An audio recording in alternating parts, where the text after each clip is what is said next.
The microphone crackled first. Then her own breathing filled the ballroom. Loud, wet, humiliating. 200 guests turned their heads at once. Abaz Ekinum stood in white lace, a glass of champagne shaking in her hand, and listened to a recording of herself.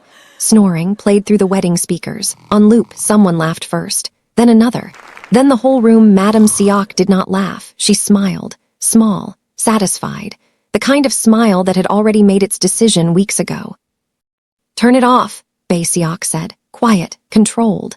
The kind of controlled that terrified grown men in boardrooms. Nobody turned it off because nobody in that room answered to him tonight. They answered to his mother. 3 men in dark suits stepped forward with a folder already prepared. Signatures already drafted. A council vote already counted before Abaz even understood what a council was. "She is not fit," Madame Seok said, not raising her voice once.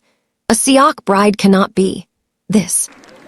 Abaz turned to him, just his name. Nothing else. She didn't beg, she wouldn't. Not in front of them. He looked at the folder, looked at his mother, looked at Abaz, then he signed. The pen didn't shake. That was the part that broke her, not the divorce, the steadiness of his hand.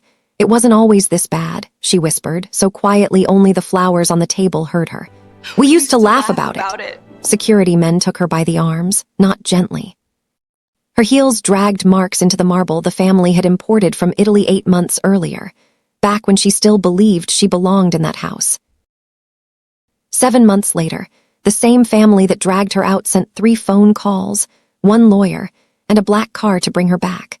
Because something Abaz Ekinum knew, something buried in a hospital file for 29 years, was the only thing standing between the Seok empire and total collapse.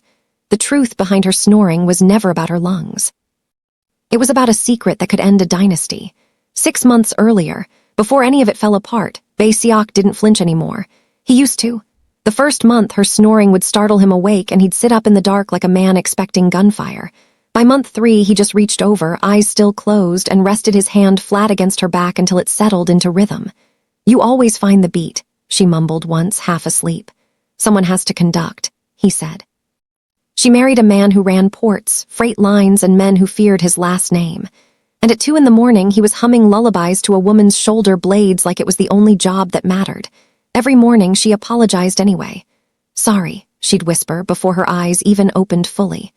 "Was I loud?" "You were an orchestra," he'd say, and kiss her forehead. Every single morning.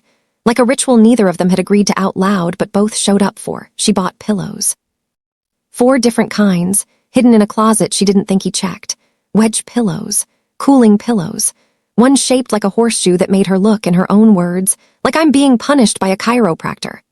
She researched positional therapy at 1 a.m. on hospital forums under a fake name, because she didn't want anyone, not even him, to know how afraid she actually was. She threw away a bottle of sleeping pills a friend had recommended. Unopened. She didn't want to need something to stay beside the man she loved. When her college friends invited her on a weekend trip to Jeju, she declined. Told them work was busy. The real reason sat in her chest like a stone. She was terrified of a shared room, terrified of thin hotel walls, terrified of laughter turning into something else. Her mother called from Lagos every Sunday. "Is married life good, my dear?" "It's perfect, Mama." A lie, wrapped gently, because some lies are just love wearing a disguise. But somewhere in that same house, in a private study with old photographs and older secrets, Madame Seok had begun something else entirely. A folder. Blank at first, then a single entry, a date, a name, a diagnosis nobody had confirmed yet. She wasn't collecting evidence of a medical condition. She was building a case. And in 29 years of doing exactly this, to exactly one bride after another, Madame Seok had never once been wrong about how it would end, until Abaz Ekinum. She just didn't know that yet. There was a dinner in Busan once, old money, men who measured a wife by her silence. One of them leaned toward Bae Seok low enough to think it was private. "Does she snore louder than she talks business?" The table went still. Bae Seok set his glass down, slow, deliberate. "She renegotiated your Incheon contract from memory, last week, while your assistant was still hunting for the numbers. Worry less about her sleep and more about your due diligence." Brought it up again. In the car home, throat tight, she said, "You didn't have to do that." "Wasn't doing it for you." Then, softer, the mask slipping for one sentence only. "I was doing it because it's true." She didn't cry in front of him. She waited for the shower to run loud enough and let it out fast and silent into a pillow she'd sprayed with perfume that same evening, a habit she'd never admitted to. a quiet ritual to make sure the bed still smelled like a woman worth staying beside. Some nights she woke before he did, just to check he was still facing her. He always was, which is exactly why, months later, watching him sign divorce papers without one word in her defense would feel less like heartbreak and more like a betrayal with its own heartbeat. The man who once silenced a room to protect her dignity became the man who let a room destroy it. Nobody watching that wedding disaster understood the real story yet. They were watching the first thread pulled on a secret that had survived 3 decades, 4 brides, and one very patient, very dangerous mother. Madame Seok's study had a locked drawer. Abaz didn't know that yet. Nobody did, except the doctor who visited every second Tuesday under the polite disguise of checking on the family's health. Dr. Han never examined Bae Seok, never examined Madame Seok. He only ever asked, gently, over tea, how Abaz had been sleeping. "Wonderfully," Abaz said once, smiling because she still believed concern was concern. "Bae says I've gotten quieter." She hadn't. Dr. Han wrote 3 lines in a folder she never saw and left before dessert. That was the first entry with an actual name attached to it. By the 4th visit, the folder had grown. A photograph, a timestamp, a note in Madame Seok's own handwriting that read simply, "Same pattern as the others, confirm before spring." Nobody would understand what the others meant for months. Not even Bae Seok, who had grown up in that house believing his mother collected recipes in that drawer, not case files on the women who married into it. For a while, life still felt like a marriage. Bae Seok started leaving early for meetings just to bring back the pastries she liked, still warm, still in the wrong order because he never remembered which one was hers and which was his sister's. She started keeping a folded blanket at the foot of the bed just for him, because he ran cold and pretended not to. Small things. The kind of things nobody films for a wedding video, but the kind of things a marriage is actually built from. One morning, a call came into the house line before 6. A container ship stuck at Busan port, customs flagging a shipment, $3 million sitting idle in red tape. Bae Seok was already reaching for his phone, jaw tight, when Abaz, still in her robe, still holding coffee, glanced at the paperwork spread across the kitchen table. "Wrong tariff code," she said, not a question. "Line 4. They filed it under manufactured goods. It's raw material. Different rate, different desk, different official." He stared at her. "I read customs law for fun in law school," she said, shrugging, like it wasn't the reason his morning had just been saved. "Don't tell anyone. Ruins the mystery." He called it in. Fixed in an hour, the ship released before noon. He never mentioned it to his mother. Some victories he was learning were safer kept quiet in that house. Then, at a family gathering meant to look like nothing, a garden lunch, lanterns, laughter, Madame Seok made her first move in public. "Abaz, dear," she said, warm as honey left too long in the sun, "why don't you rest on the lounge chair? You look tired, we all know how restless your nights can be." Abaz felt 20 faces turned toward her at once. She laughed it off. "I'm fine, Oma." She'd started calling her that months ago. It used to feel like an achievement. "Humor me," Madame Seok said. Not a request, she sat, because refusing in that family was its own kind of confession. Within 20 minutes, exhausted from a week of back-to-back events, jet-lagged from a trip to Lagos to see her ailing father, she drifted. For 12 seconds, maybe 15, a cousin's phone was already recording. By evening, a private family group chat one Abaz wasn't part of had a video circulating with the caption, "Does the Seok name deserve this?" She never saw the video. She only saw the way people's eyes changed the next time she entered a room. Softer, pitying. The specific kind of gentle that feels like being handled instead of respected. Confidence is a strange thing to lose. It doesn't announce itself. It just quietly stops showing up to rooms it used to walk into first. She stopped speaking first in meetings. Stopped correcting men twice her age when they got numbers wrong. Started apologizing for taking up space in conversations she used to lead. She stopped mentioning the customs codes she caught, the contracts she quietly improved, the mistakes she saved the family from in board meetings nobody thanked her for attending. Why offer brilliance to a room that only remembered her asleep for 15 seconds? Bae Seok noticed. He always noticed. He just didn't yet understand what he was noticing or who was behind it. "Gone quiet," he said one night, tracing slow circles against her wrist. "Just tired," she said, a lie, wrapped gently. Because some lies are just fear wearing a disguise. He almost asked again. Almost. Then his phone buzzed with another shipment crisis, and the moment closed, the way small moments do, right before they matter most.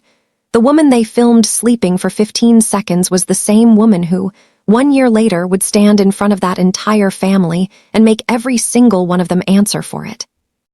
If you've ever loved someone enough to hide your own exhaustion just so they wouldn't worry, you already understand her. And honestly, that's exactly why you should hit subscribe right now, because her story only gets harder from here, and you don't want to miss the moment she stops apologizing for existing. Because confidence lost quietly can be rebuilt loudly. And Madame Seok had just made her first mistake. She assumed silence meant surrender. It never does. Not with a woman who has already survived being underestimated once before, in a different country, by different people, for different reasons entirely. Nobody in that garden knew Abaz Ekinum had done this before, fought back. Slowly, precisely, without raising her voice once. They were about to learn exactly what that looked like, but not yet. Not while there was still so much more they could take from her first, because confidence was only the opening move. The family had a career to destroy next. Yuna was the only friend Abaz had made in Seoul who didn't care about the Seok name. They met at a language exchange, bonded over bad instant coffee, and somehow became the kind of friends who finished each other's complaints before they finished the sentence. Madame Seok found her within a month, not through threats, through kindness. A chance introduction to a design firm Yuna had been trying to get into for 2 years, a generous contract, a mentor with connections, then over dinner planted so gently it barely felt like a knife. Abaz mentioned you've been struggling. She worries you rely on her too much. Poor thing, she already has so much on her plate, the sleeping, the doctors, the pressure of the family name.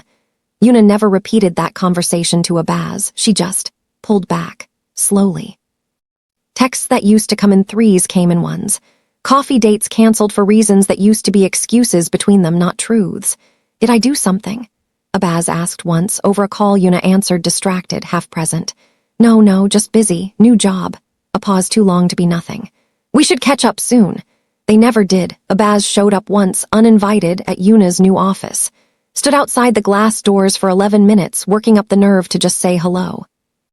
Then watched Yuna laugh with a colleague through the window. Easy, unbothered, a whole life continuing perfectly fine without her in it. She left without going in. That was the second cost. Not confidence this time. Friendship. A different kind of empty, losing someone who never told you why and being too proud or too scared to ask twice. The third cost came into the bedroom.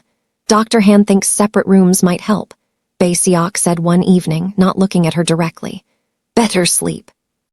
For both of us. Since when do you listen to Dr. Han? Since he's been checking on you for months and you never mentioned it, he said, and for the first time something suspicious flickered behind his eyes, not at his mother. At her. As if she'd been hiding something instead of the other way around. She hadn't known about the visits. She only knew the outcome. A new room, cold sheets, a door that used to never close between them now shutting every night at 10. She still slept in his old t-shirt. Still reached for a body that wasn't there anymore. Some nights she'd wake at 3 a.m., disoriented hand searching the wrong side of an unfamiliar bed, and have to remember all over again why she was alone. He, 3 doors down, slept worse than he ever had beside her, snoring. He'd lie there, staring at a ceiling that used to have her breathing under it, and reach for a phone instead of a wife, scrolling nothing, just to fill the silence that used to be full of something else entirely. Neither one said that out loud. Some mornings he'd find himself standing outside her door before sunrise, hand raised, ready to knock, ready to say something honest for once. Then he'd remember the folder his mother kept mentioning, the "for your own good" she repeated like scripture, and his hand would drop back to his side. He walked away every single time. She heard his footsteps outside her door more mornings than he ever knew. The fourth cost arrived at a shareholders' dinner. Reputation.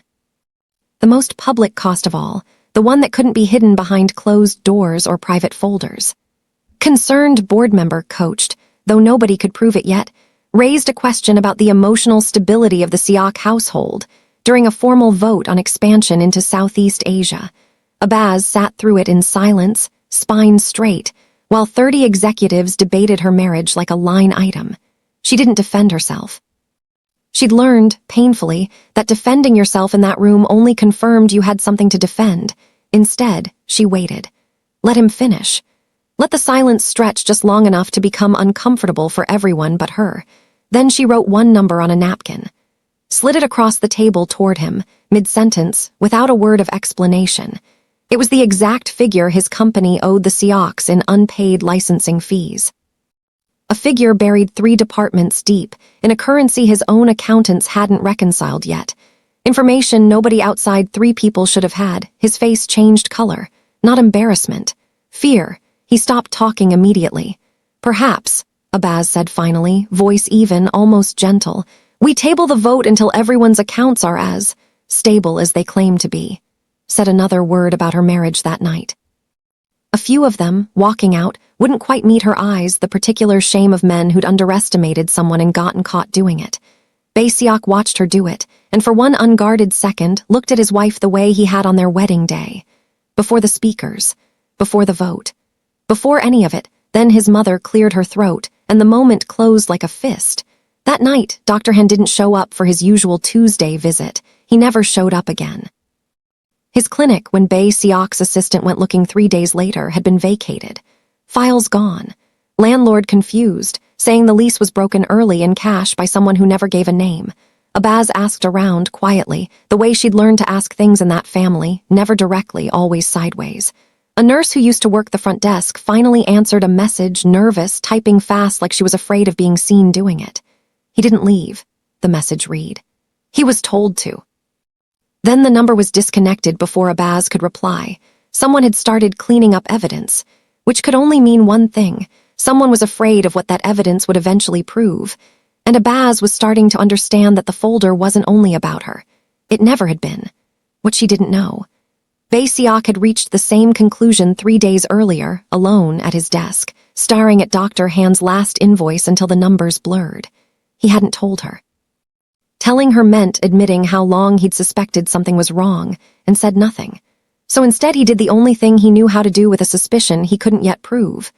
He hired someone outside the family to quietly retrace Dr. Han's last month, paid in cash, off every book his mother had access to.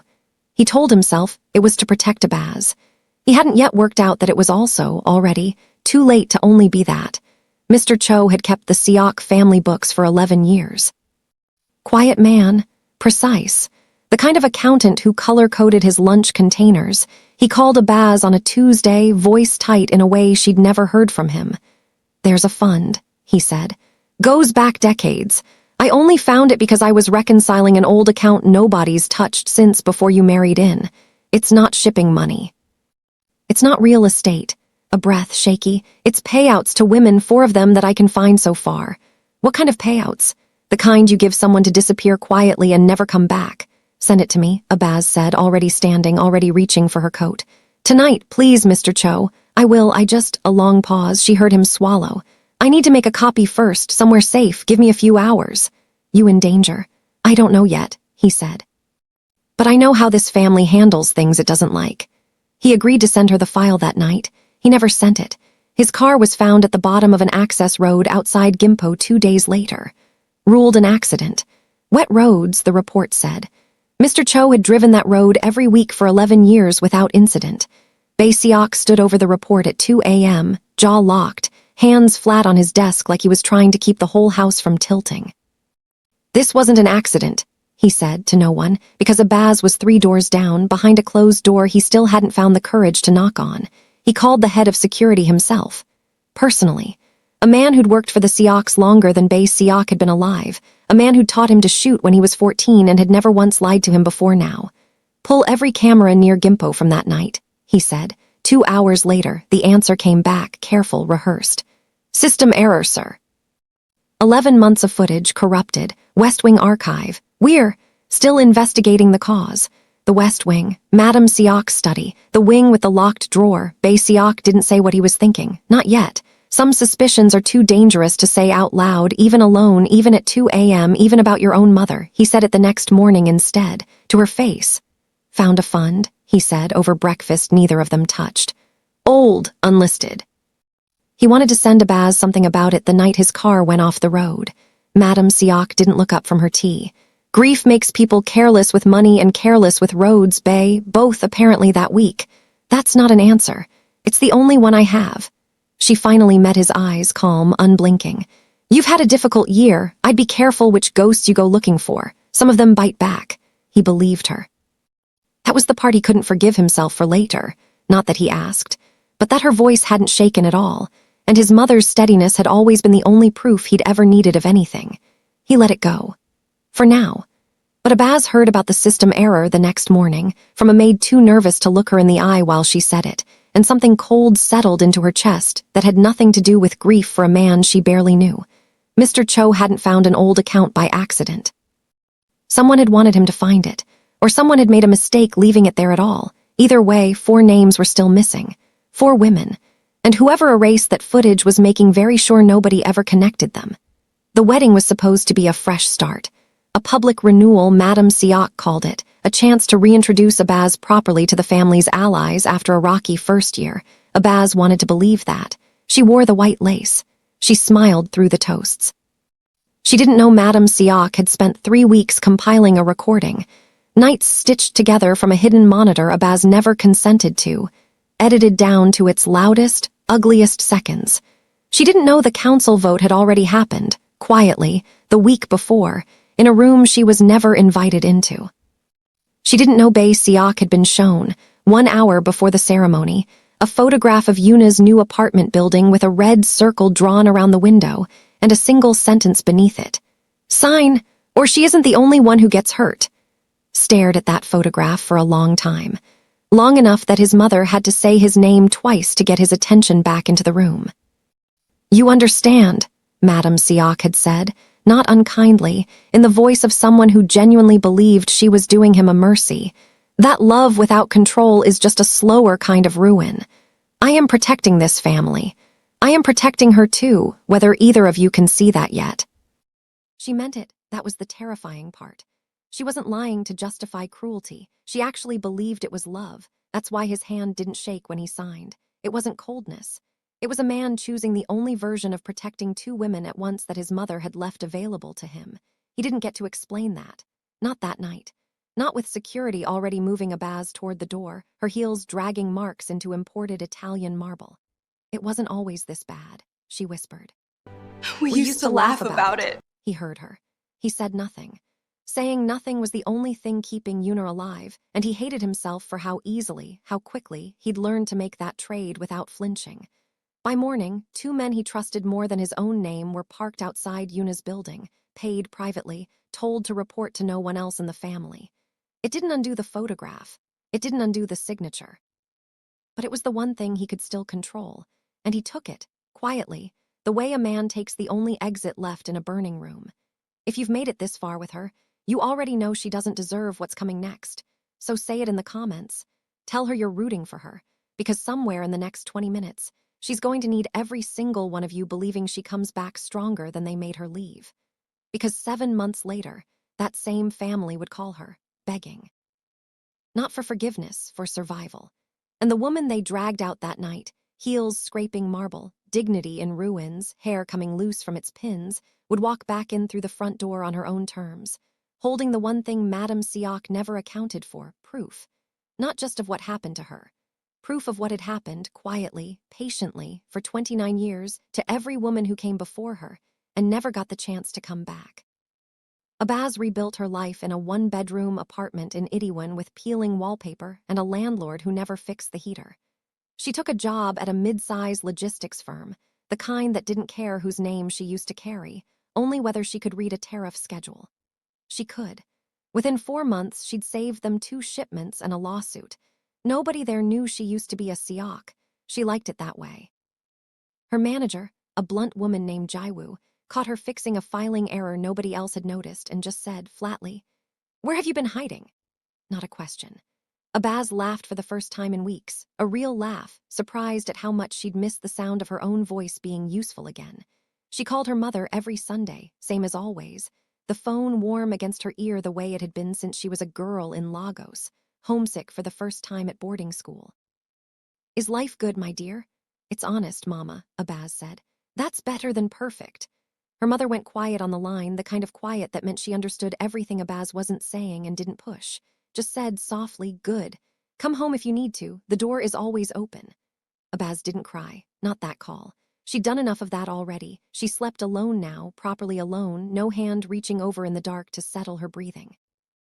For the first month, her body still reached anyway, out of pure animal habit, hand meeting cold sheets before her mind caught up to where she was. By the 4th month, she'd stopped reaching altogether. That should have felt like healing. Some nights it just felt like proof that a person can get used to almost anything, even the absence of the one thing they used to need most to fall asleep. She never once regretted leaving. She only ever grieved what leaving had cost her. Seok kept her ring in his coat pocket. Not the safe, not a drawer. His actual coat, the navy one he wore to every meeting that mattered, like he needed her closer to his chest than convenient. He kept her blue scarf folded on his side of the closet, a side that had quietly become hers over the months without either of them nomming it. He never deleted her last voicemail. 11 seconds. Her laughing at something off camera, saying his name twice like it was a joke between them, a private one, the kind only 2 people ever understand. He played it more nights than he'd ever admit, phone pressed to his ear in a dark room, listening to a laugh he'd traded for silence. He still slept on his side of the bed. Her side stayed empty. Made. Untouched. A blanket folded at the foot of it that he refused to move, though he could never explain to himself why. His mother assumed the marriage's end had settled something in him. It hadn't settled anything. It had just gone quiet, the way grief does when nobody's allowed to name it out loud.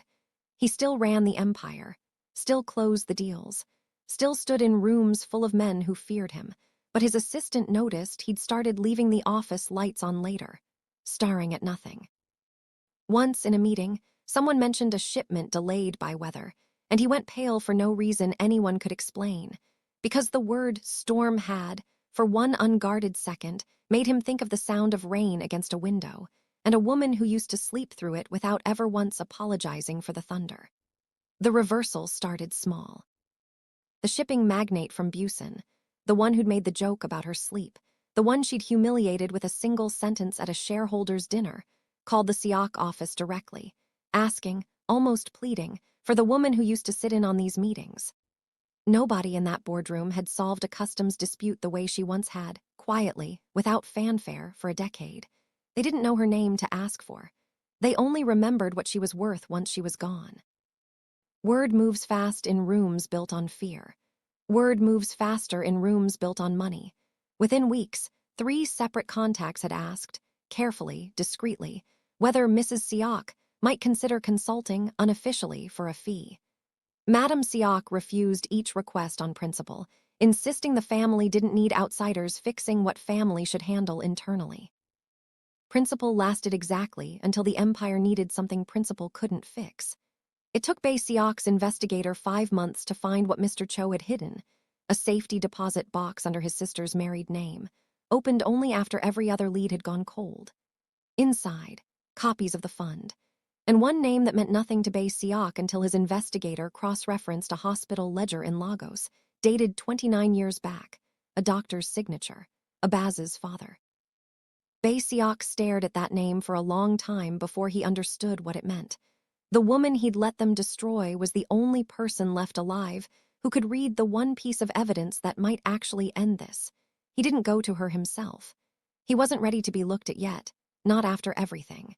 He sent someone who could get her attention without asking for her forgiveness first. The black car found her outside her apartment on a Tuesday evening, rain just starting, the kind of thin, cold rain that gets into your collar before you notice. A lawyer she didn't recognize stepped out. Older, careful eyes. He held a single folder worn at the corners, older than the divorce, older than the marriage itself. Mrs.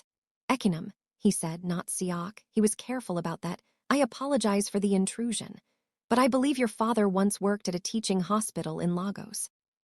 29 years ago, Abaz went very still. My father passed 3 years ago. Why does that matter now? Because a patient came through his ward in that time. Foreign, confidential at the family's insistence. Your father signed the intake form himself. He hesitated, rain tapping the car roof behind him. We need someone who can read his handwriting, and someone the family will believe if this ever needs saying out loud. Me, because you're the only person alive who's both, he said. His daughter. And hers. He opened the folder just enough for her to see a name typed at the top in faded ink, her father's name, beside a name she never expected to see connected to it, Madame Seok's. Abaz stared at it in the rain for a long moment, feeling something shift underneath everything she thought she understood about that family, about that house, about the woman who'd smiled while destroying her. In the car, the lawyer said, "There isn't much time, and Mrs. Eckingham, she doesn't know I've come to you yet." File took Abaz most of the night to read. Her father's handwriting, small and slanted, exactly the way she remembered it from the birthday cards he used to write her in English he was still learning. She traced his signature with one finger before she could make herself read the rest. It had been 3 years since she'd seen it anywhere but a faded photograph. Her chest ached in a way that had nothing to do with the Seoks at all. The patient's name was blacked out on the official copy. But her father, meticulous even in secrecy, had kept a private notebook. Names in full. Dates. A young Korean woman, 26 years old, flown quietly into Lagos under a false name, presenting with what the referring physician called nervous exhaustion incompatible with marriage. Referring physician worked for a man named Seok Dijin, the founder. Abaz's father had examined her for 3 days. Found nothing wrong. Wrote, in his own hand in the margin, "Patient is entirely healthy." Diagnosis appears manufactured to justify termination of engagement. Refused to sign false report. He'd refused to sign it. Someone had signed it anyway. A different name. A different doctor. One who worked for the Seoks directly and had no such scruples. The young woman in that file was 26-year-old Han-mi-sun, the woman who would later become Madame Seok. Abaz sat with that for a long time before she understood what she was actually holding. Madame Seok hadn't been protecting the family from women like Abaz. She'd been running from what almost happened to her. 30 years ago, she had been the one they tried to discard. Diagnosed with a lie, nearly erased from a family she'd fought to enter. She'd survived it only because one honest doctor in Lagos refused to put his name to a manufactured verdict, and because she'd found her own way to fight back afterward, quietly, ruthlessly, until she controlled the very system that once tried to end her. She hadn't dismantled it. She'd inherited it, perfected it, turned it into a filter she believed protected the family from ever being vulnerable the way she once was, every bride since. The lawyer's supplementary notes confirmed it, page after page. A migraine condition weaponized in 2009, used to end an engagement before a wedding could even be scheduled. An anxiety diagnosis, real or invented, nobody could say for certain anymore, used to end a marriage in 2014. The woman quietly paid and relocated to Vancouver within the month. A fertility rumor, entirely unconfirmed, never once tested, that ended a marriage in 2019 before the woman even understood what she'd been accused of. 4 women at minimum. Possibly more the records didn't survive to show, each one erased differently. A different cost. A different silence. Abaz wasn't the first target. She was the first to survive long enough and get close enough to see the whole machine. B. Seok found her at 4 a.m., sitting in his car outside her apartment, because the lawyer had finally told him where she'd gone, and some instinct in him needed to see her face when he learned this, not read it in a report. She handed him the file without a word. He read it standing in the rain, jacket forgotten, water soaking through a shirt that used to smell like the perfume she sprayed on pillows he'd never known about until just now, reading it in someone else's handwriting. He read his mother's real name. Read the words, manufactured to justify termination. Read 4 other names beneath hers, women he vaguely remembered as failed engagements, family disappointments, dinner table cautionary tales, never once as evidence of anything, never once as people who had lives before they became warnings. He thought of his cousin's first fiancée, dismissed years ago over instability. He thought of an aunt who left suddenly when he was 12, never mentioned again. Names he'd absorbed without question, the way children absorb the shape of a house without ever asking who built the walls. He didn't say anything. He didn't cry. He didn't shout. He didn't throw the folder or demand answers, or do any of the things a man in a film does when his entire understanding of his mother collapses in the rain at 4 a.m, soaked through, saying nothing at all. He just stood there, silent, because some truths don't arrive as pain. They arrive as the complete, quiet unraveling of every excuse you've ever made for someone you loved. She let them do that to you, he finally said, not a question, because someone did it to her first and nobody ever taught her another way to survive it. Abaz didn't answer. She didn't need to. I signed those papers, he said, voice flat, hollow, a man hearing his own worst decision from a great distance. I told myself I was protecting you. I was protecting the machine that broke her. The same machine I let break you. Rain kept falling. Neither of them moved. Somewhere across the city, in a house with a locked drawer and 30 years of secrets inside it, Madame Seok was about to receive a phone call that would tell her exactly what her son now knew. She would not panic. She never did. But her hand, when the phone rang, would hover over it a full 3 seconds longer than it ever had before, because some part of her, buried under 30 years of armor, had always known this call would come eventually. She just never expected it to come from her own son's voice. And for the first time in 29 years, Hanmi's son, Madame Seok, was going to have to decide who she really was. The woman who survived the machine, or the woman who became it. She couldn't be both anymore. Not after tonight. The council met 1 week later. Same room where they'd voted to remove her 7 months earlier. Same chairs, same dark suits. The same portrait of the founder watching from the wall, a man Abaz now understood far better than anyone else in that room. Different woman walking in, she wore black, not white this time. No lace, no veil, just a woman who'd stopped needing anyone's approval to enter a room. Abaz didn't raise her voice once. She didn't need to. She placed the file on the table, opened to the page with her father's handwriting, and let 30 seconds of silence do what shouting never could. One executive reached for his phone, already calculating exposure, already thinking about damage control before he'd even finished reading. 29 years, she said finally. 4 women at least that we can prove. Fitness evaluations that were never medical, just convenient. A board member reached for the file, read it, went pale.